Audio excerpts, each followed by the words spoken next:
Evangelho de João 13, lá no final do Evangelho, no final do capítulo, a partir do verso 31.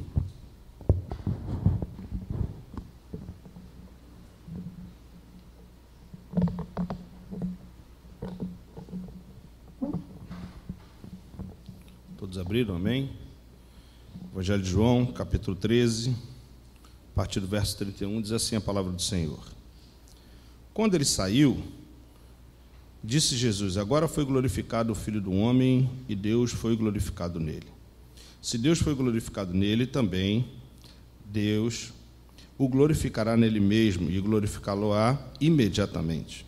Filhinhos, ainda por um pouco estou convosco, buscar-me-eis, e como eu disse aos judeus, também agora vos digo a vós outros: para onde eu vou, vós não podeis ir. Novo mandamento vos dou, que vos ameis uns aos outros, assim como eu vos amei, que também vos amei uns aos outros. Nisto conhecerão todos que sois meus discípulos, se tiveres amor uns aos outros. Até aqui. Vamos orar? Deus de infinito amor e graça, nós te louvamos, Senhor. E como a Paulinha colocou, nós estamos aqui para te adorar, Senhor. Foi isso que nós declaramos com os nossos lábios, ainda agora em louvor, com total gratidão ao Senhor. Agora, Pai, em nome de Jesus, lemos a Tua palavra que é viva, santa e eficaz em todos os seus efeitos. Portanto, Deus, em nome de Jesus, torne sensíveis os nossos ouvidos e os nossos corações como terra fértil, para que essa palavra, ó Deus, que vinda do Teu trono para as nossas vidas, a começar por mim, possa encontrar uma terra para germinar e dar bons frutos para a honra e glória do Teu nome. Em nome de Jesus Cristo de Nazaré nós oramos. Amém. Se não me engano, acho que talvez ela seja a quarta pregação que a gente tem feito nesse capítulo, né? Porque ele é de fato muito rico. Eu já falei um pouco sobre isso. Eu até estava revendo algumas das pregações antigas que a gente fez em relação a isso. Ele começa lá, a gente já falou que ele é um divisor de águas, o capítulo 13. É um divisor de águas porque Jesus começa a tratar de assuntos especificamente com os seus discípulos. É a última ceia, está na época de Páscoa lá, né, dos judeus, e ele está com os seus discípulos. Então ele tem lá o episódio do lava-pés, que muito mais do que uma lição de humildade, como a gente viu, ele aponta para a cruz por conta da sua atitude nobre de plena obediência a Deus. E ele então, e alguns teólogos vão dizer isso, eu concordo com eles, por isso que digo que a partir desse capítulo 13 começa então a paixão de Cristo. É aqui que começa todas as coisas.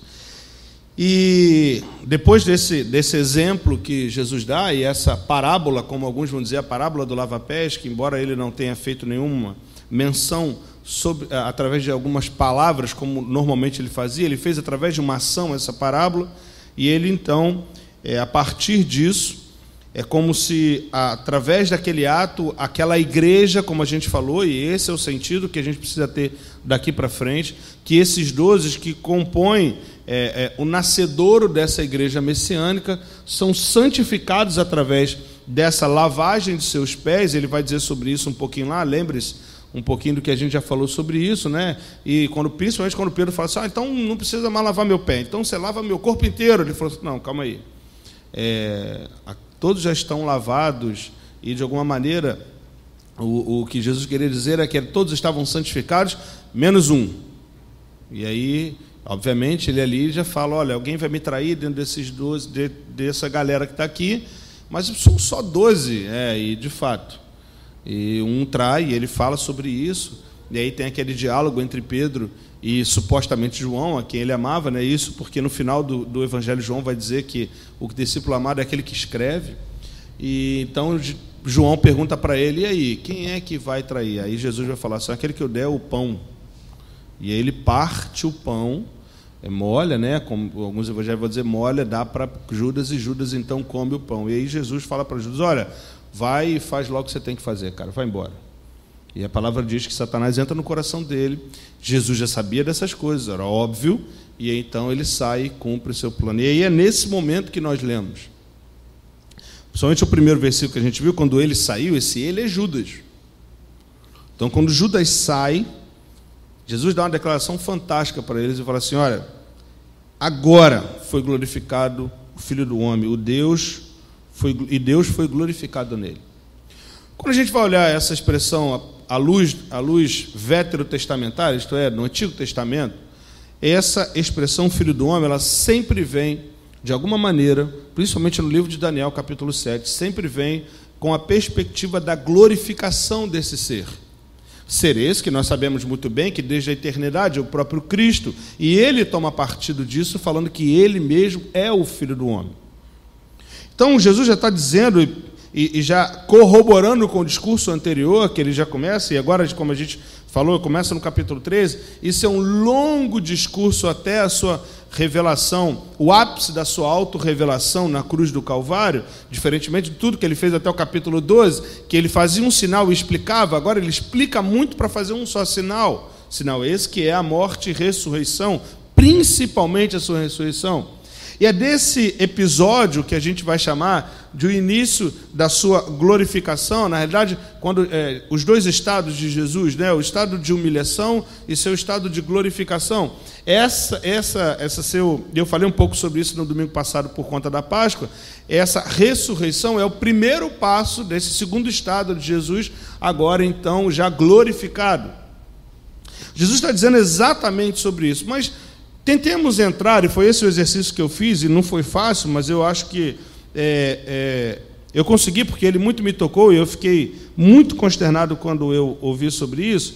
Imagine os apóstolos que ali estavam com Jesus, porque Cristo, quando chama esses homens, chama para uma missão clara. Que missão era essa? De resgatar a essência de tudo aquilo para o qual esses homens foram chamados, nesse caso, o judeu, aquele povo. Lembre-se que, assim como Jesus e todos os seus discípulos, eles também eram judeus. E a gente também já falou sobre isso, vamos recordar mais uma vez, que há uma missão clara para o povo de Israel. Qual é a missão do povo de Israel? Ser um povo escolhido de Deus. Eles são escolhidos, não tem isso aí, ninguém revoga. Ok? Ninguém vai revogar isso. Então, eles são um povo escolhido do Senhor para sacerdócio real, nação santa, propriedade exclusiva do Senhor. E onde a gente vê isso? Em Abraão. Então, Deus chama aquele homem para formar esse povo. E ele faz cumprir a sua palavra, porque ele forma um povo muito numeroso. Lembremos que isso só acontece, isso vai se dar exatamente quando eles são libertos do Egito após 400 anos de escravidão. Eles eram um povo muito numeroso, tão numeroso que os egípcios já ficaram muito preocupados, porque eles eram talvez muito maiores do que aqueles que estavam ali fazendo sobre eles tendo a sua mão poderosa sobre ele como escravos. Então Deus faz cumprir a sua palavra. E depois daquele capítulo, obviamente, principalmente depois dessa libertação, Deus dá a lei para que essa relação, uma vez perdida no Éden, através do pecado, seja restaurada. E como eu falei no domingo passado também, através de um sistema que Deus cria, um sistema de sacrifício. Então, através de cada vez que Israel fazia os sacrifícios, então era tido o perdão dos seus pecados e a relação, de alguma maneira, ela tinha sido restaurada, até que alguém pecasse de novo. E isso era um ciclo vicioso. Ciclo vicioso. Como a gente falou também no domingo passado, há um sacrifício que faz menção a toda a lei sacrificial. A moral nunca acabou, amém? Continuamos não podendo matar ninguém. Aleluia, amados? Amém. Glória a Deus. Senão nós vamos rasgar lá a lei e falar assim, a lei não presta para nada. Não, em nome de Cristo.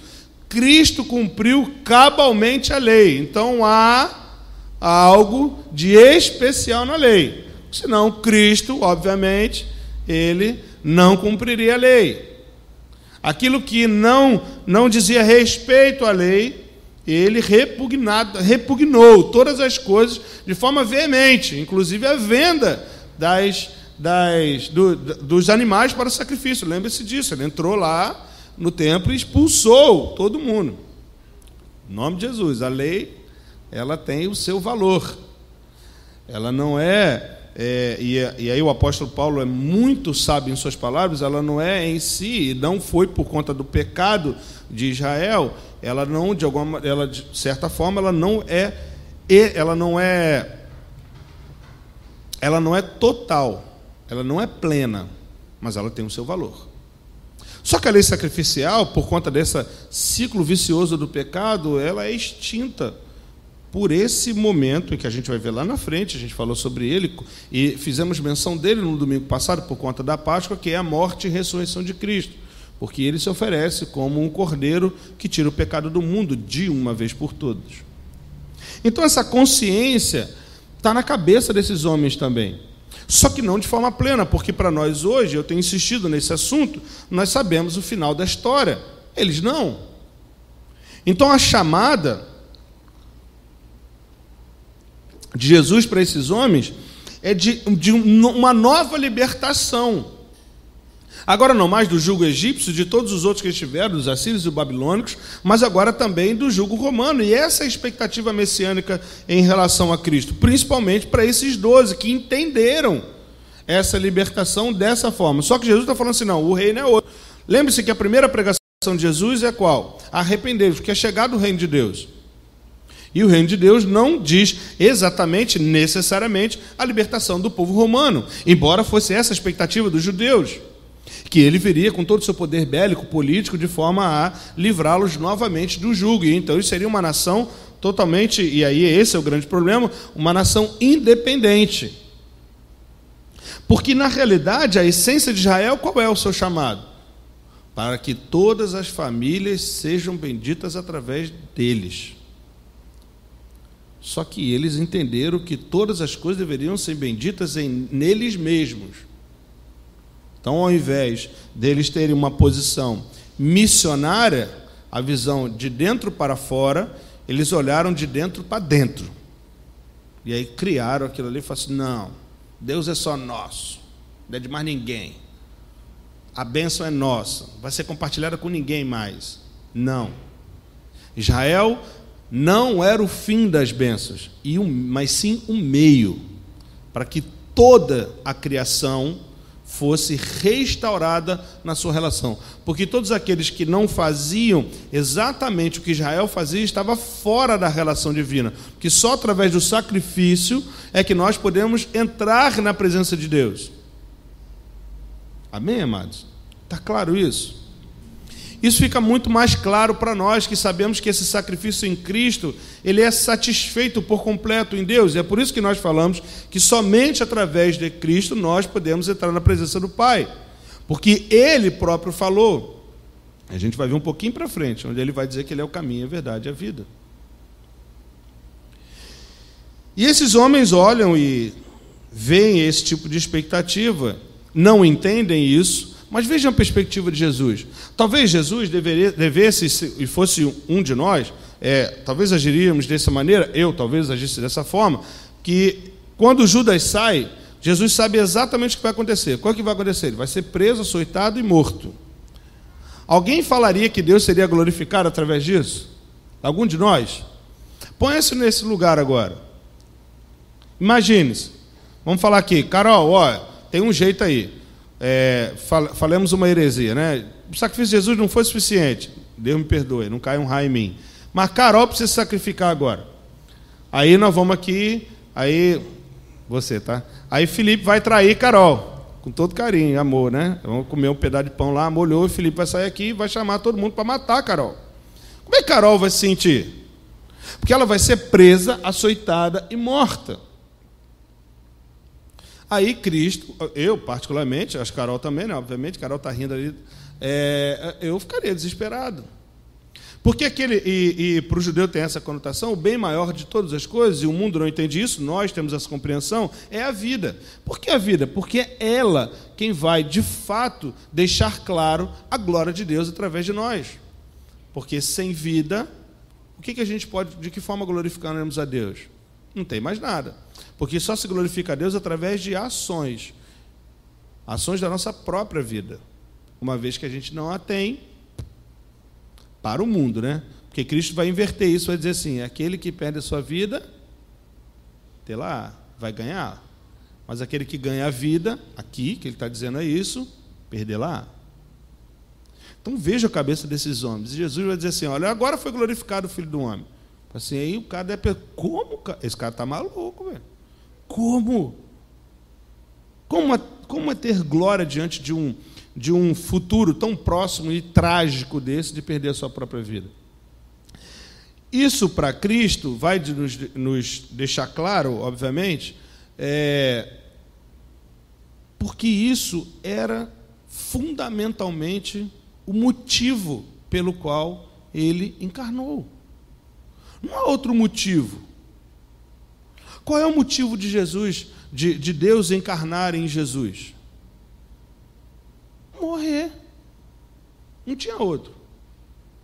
Ele veio, cumpriu a lei, porque aí a gente às vezes dá muita ênfase no cumprimento da lei por parte de Jesus. Mas isso era minimamente a obrigação de Israel, porque não há nenhuma lei ali que não possa ser cumprida. Porque senão Deus não daria, seria uma pegadinha de Jesus, de Deus, olha. Vou botar aqui uma lei de pegadinha para ninguém cumprir, para todo mundo ter que sacrificar. Não, ora. Toda lei, de alguma maneira, ela é exequível. Não tem nada ali que não seja. O problema é que eles perderam essa essência do cumprimento da lei. Cristo não. Ele cumpre cabalmente a lei. Então, na realidade, o objetivo de Jesus não foi cumprir a lei. O objetivo de Jesus foi se doar por completo, como bem falou o pastor João aqui no início.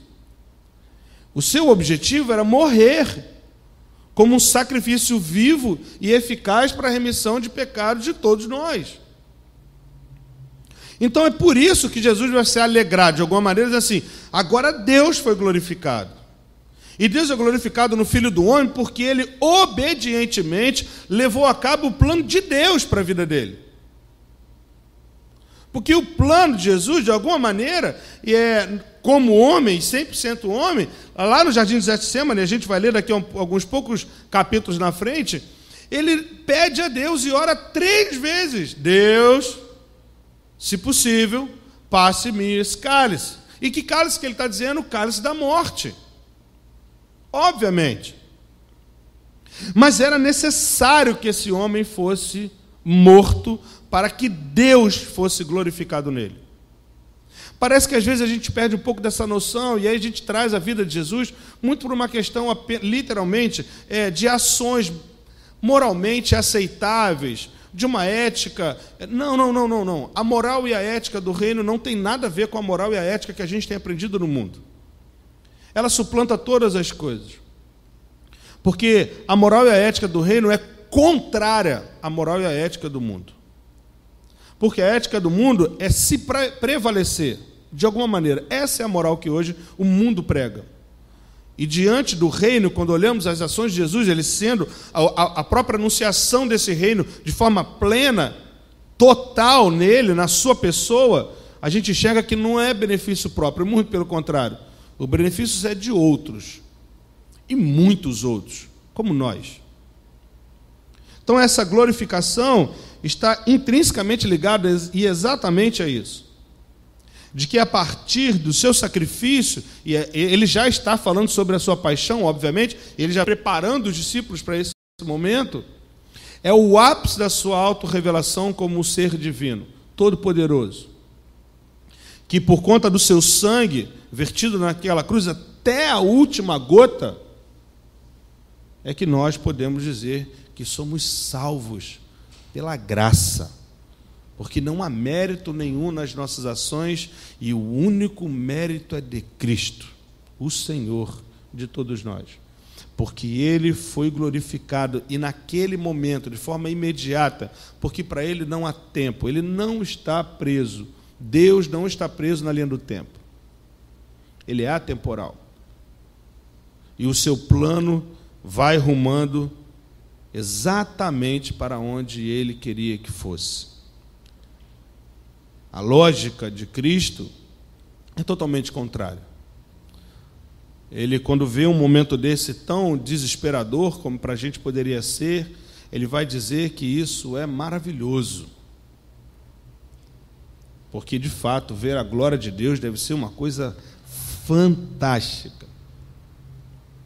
Tanto que João, em Apocalipse, quando vê essa glória, ele vai dizer que fica como se tivesse morto, tamanha aquela glória. E o Deus Todo-Poderoso, já glorificado, toca nele e diz: não temas, sou eu. Eu que te instruí sobre todas as coisas. Eu que te dei o exemplo sobre todas as coisas. É por isso que logo depois dele falar isso, ele vai dizer que por mais um pouco de tempo ele vai ficar com esses homens, ensinando-os mais algumas coisas, forjando a sua moral agora, para que aquele legalismo da lei não atingisse os seus corações, mas sim a essência dela. E como a gente falou na primeira vez que falamos sobre esse capítulo, agora, e a gente vai ver isso, essa igreja messiânica desses 12 homens, a exceção de Judas agora, a partir de agora, né, esses 11 homens que vão fazer com que todo esse evangelho seja proclamado, dando continuidade a essa mensagem de Deus, são forjados na sua moral. Assim como uma lição de humildade que foi dada e de servidão plena, porque é aquilo que está falando sendo lava-pés, o maior que serve o menor, como todos os outros, e Deus fala assim, ó, como eu vos dei o exemplo, façam assim vocês também. Mais uma vez, essa glorificação, ele vai chamar isso, mais uma vez, ele vai trazer à tona mais uma vez esse assunto de exemplo. Só que agora ele vai falar algo que é bem peculiar a toda a ação divina. Nos versos 34 e 35, ele vai dar um novo mandamento. Não que ele esteja acrescentando algo aos 600 e tantos, se não me engano, 613 mandamentos da lei judaica, nem um 11º 10 mandamentos do Decálogo. Não é isso que ele está falando. Na realidade, ele suscita já o que já tem feito lá em Deuteronômio, Levítico, que vai dizer exatamente sobre isso. Ele vai falar lá, ó, que vos ameis uns aos outros, assim como eu vos amei. Que também vos ameis uns aos outros. Nisto, não é em outra coisa. Nisto conhecerão todos que sois meus discípulos, se tiverem amor uns pelos outros.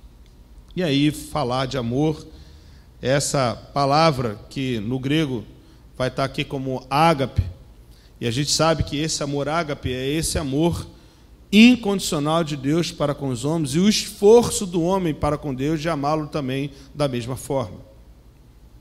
E quando ele fala isso entre nós, é que ele está dizendo que nós devemos amar uns aos outros da mesma maneira, de forma incondicional. Isto é, sem nenhum tipo de condição, sem nenhum tipo de preconceito, como está muito em moda, né?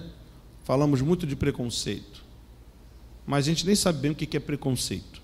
Mas tudo bem, podemos falar disso numa outra oportunidade.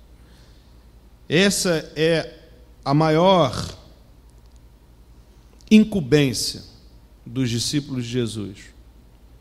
Agora restaurados na sua santidade, essa igreja precisa então fazer algo que vá separá-los completamente do mundo em que vivem, resgatando a sua promessa original de ser um povo em que todas as famílias seriam benditas através deles.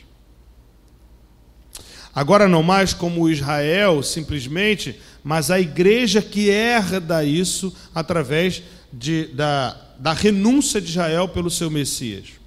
Nós, como igreja, e a partir daqui já fica claro essa mensagem para todos nós, temos essa mesma incumbência, de que através desse amor mútuo, incondicional entre nós, e é nisto, e somente nisto, primordialmente, obviamente tem outras coisas, mas primordialmente é que o mundo vai olhar e reconhecer que somos de fato filhos de Deus. Isso é primordial, esse é o pilar. Não há igreja sem amor mútuo.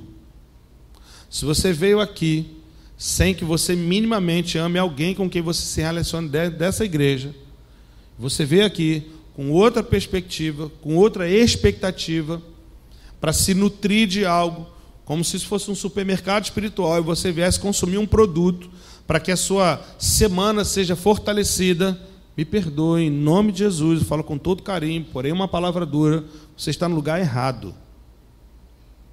por favor, recobre urgentemente a sua consciência. Urgente. Porque não foi para isso que Deus comissionou esses homens, e não foi por isso, por conta dessas ações, é que hoje estamos aqui. É por causa desses 11 homens é que hoje estamos aqui, porque eles pregaram fielmente os ensinos que eles receberam de Cristo. Será que não deveríamos ser iguais? Será que não deveríamos demonstrar exatamente o mesmo amor efusivo com que eles demonstraram durante muitos anos da sua formação, principalmente no início da sua formação? Porque Jesus não está ordenando a eles simplesmente algo como um chefe, né? A gente, até na nossa EBD, outro dia o Israel colocou um gráfico da diferença entre chefe e líder, falando dos assuntos da EBD. E aí a gente bota que o chefe vai atrás da equipe dando ordens e gritando. O líder não. O líder vai na frente apontando e a equipe vem atrás. Então ele dá um exemplo como um líder nato, porque ele de fato amou esses homens, e a gente vê isso escrito no capítulo 13, João enfatiza isso, que ele ama a todos até o fim. E o fim não foi para ele agradável. Não foi.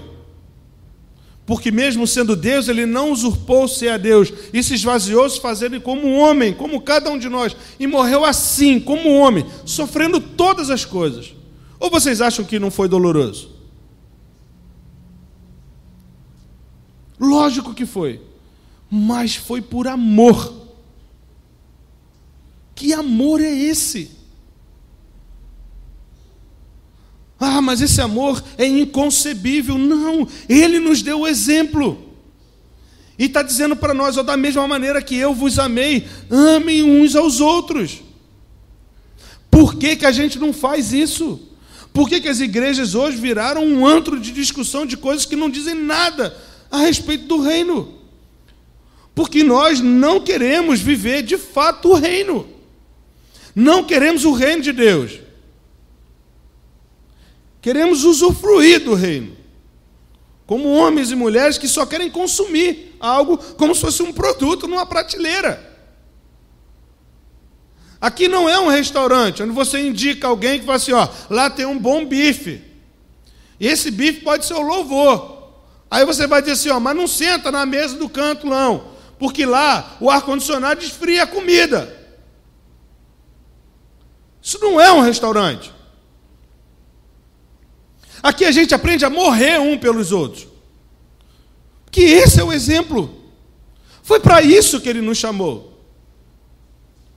Não há outra missão fundamental da igreja em se doar um pelos outros. Primeiro nessa consciência interna nossa. E isso precisa reverberar para fora. Porque foi através dessa relação que essa igreja cresceu. Quando acabarmos de falar de João, nós vamos falar de Atos. E a gente sabe, no início do livro de Atos, Lucas relatando sobre ele, vai dizer que muitos se chegavam porque aquilo era constrangedor a forma como eles viviam. Por que hoje há repulsa do mundo em relação à igreja? Simplesmente porque fundamentalmente nós não nos amamos. Nós nos relacionamos uns com os outros se há algum tipo ou de alguma maneira eu posso usufruir dessa relação. Eu vou ficar aqui naquela igreja porque ali tem muito profissional liberal, eu posso precisar de alguns deles, aí o irmão pode ser um advogado e fazer de graça para mim. Ou algum médico pode, né, Dudu? Algum advogado de graça, depois você fala com o Eduardo lá em nome de... Não, faz isso não. Mas aí pode ter um médico lá que pode, ele vai arrumar para mim, para eu pular a fila. Esses são o cerne das relações que a gente acaba tendo. E não é isso que a igreja foi chamada. Não foi para isso. Nós fomos chamados para seguir o exemplo do Mestre. E agora, uma vez santificados, através da passagem anterior do lava-pés, essa igreja agora precisa entender que viver é amar. E amar não é um mero sentimento. Eu amo. Não, eu já falei isso aqui algumas vezes. Você sabe como é que você ama? Você sabe como é que você sabe se ama? Pergunta para a pessoa, não diz você.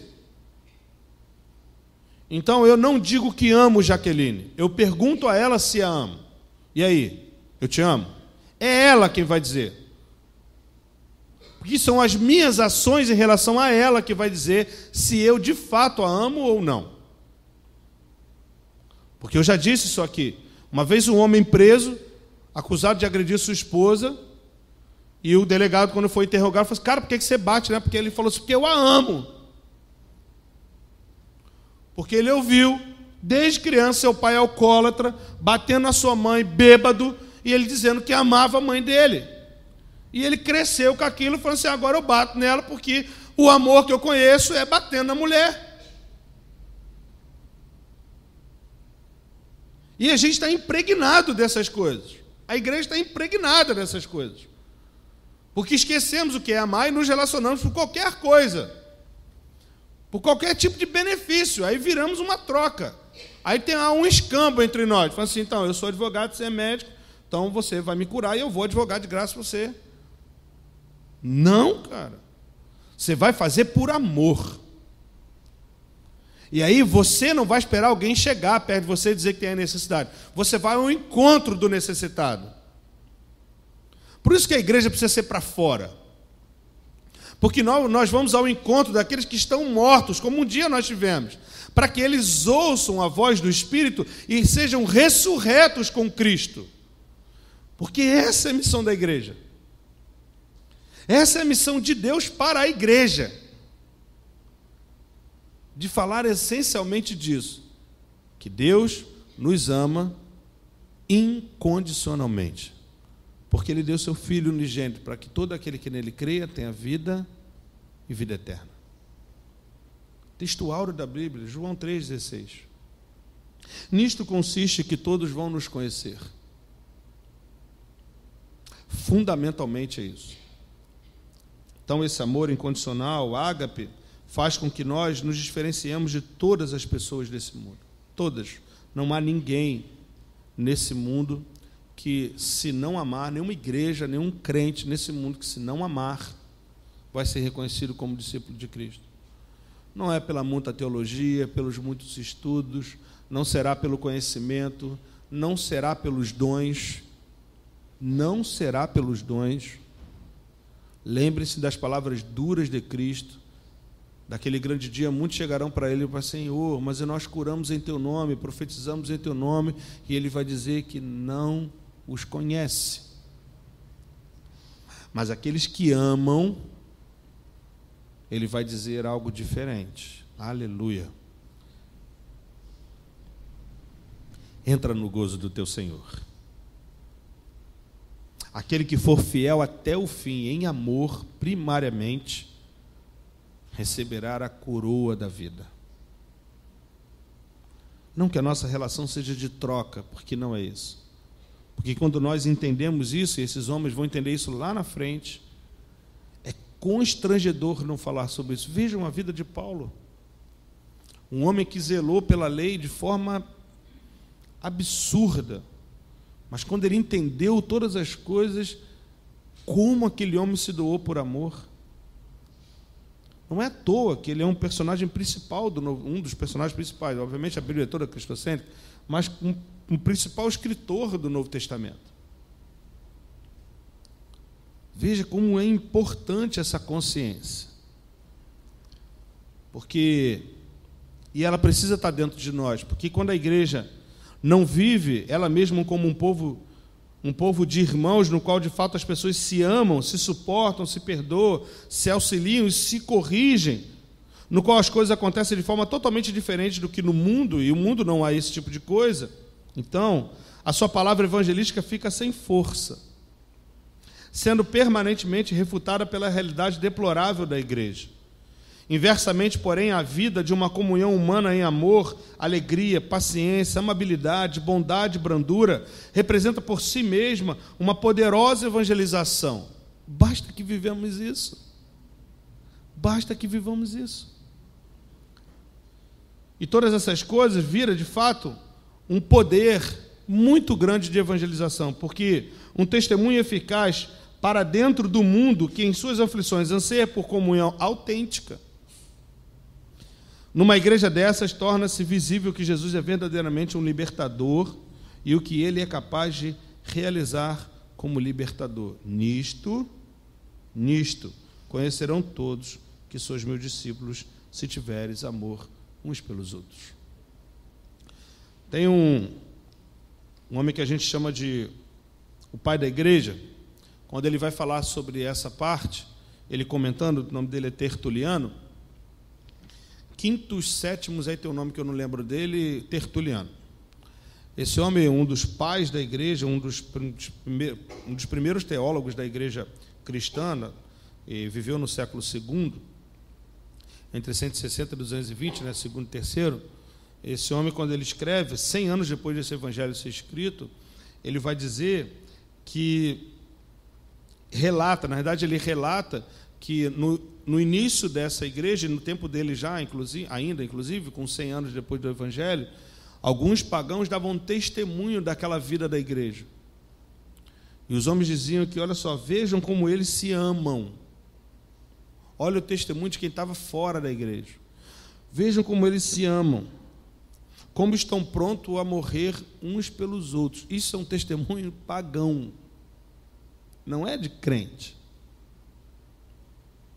E quando a gente olha hoje, será que alguém no mundo consegue olhar para nós e falar assim, olha como é que essa igreja, como eles se amam, como eles são capazes de doar a própria vida uns pelos outros.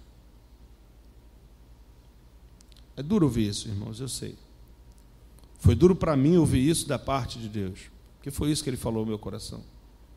Que hoje, infelizmente, nós negligenciamos a incumbência fundamental de ser discípulo de Cristo.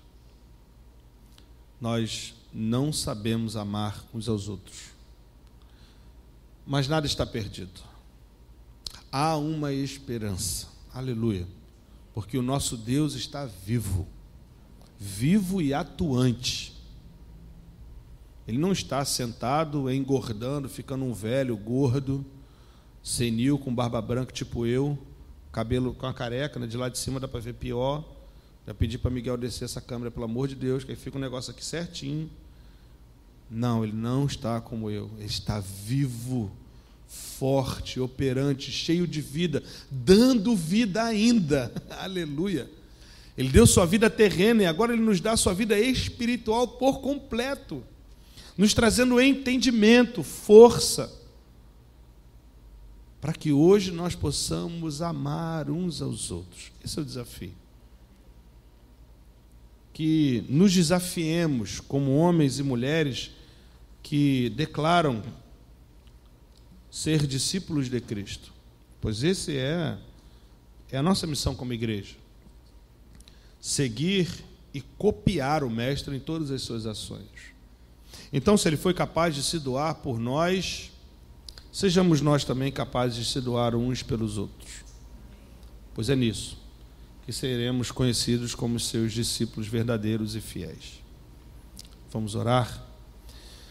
Deus de infinito amor e graça, obrigado, Senhor, pela Tua palavra que nos constrange, que de fato nos traz a uma consciência da necessidade de nos esforçarmos mais em amor, primeiro a Ti, e revelar todo esse amor entre nós, o Pai, o Filho e o Espírito Santo, para com os nossos amados irmãos que estão tão próximos de nós. Que essa consciência em nós seja agora praticada, Senhor, livremente, por cada um. O mundo necessita desse amor, Senhor, que hoje nós temos deliberadamente pelo Teu sacrifício, porque só através dele nós temos acesso ao Pai. E podemos gozar desse amor de forma plena. Agora não mais como uma ideia apenas, mas como uma ação mútua, pois a igreja é o Teu corpo, Senhor, onde Tu és o cabeça.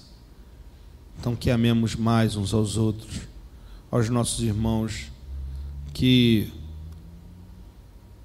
nós vamos, Senhor, ao encontro dos necessitados, que através das nossas ações o mundo possa ver e enxergar completamente o Senhor, tão somente. Não é a nós, nunca a nós, mas a Ti daremos glória eternamente, Senhor. Ajuda-nos como igreja, Senhor, como uma igreja que professa a Tua palavra, ou pelo menos se esforce em professá-la de forma íntegra, Senhor. Esse tem sido o nosso baluarte, nosso estandarte, para que nós possamos, ó Deus, de fato, sermos reconhecidos como os Teus discípulos amados. Nos ajuda, é assim que nós choramos em nome de Jesus Cristo. Amém.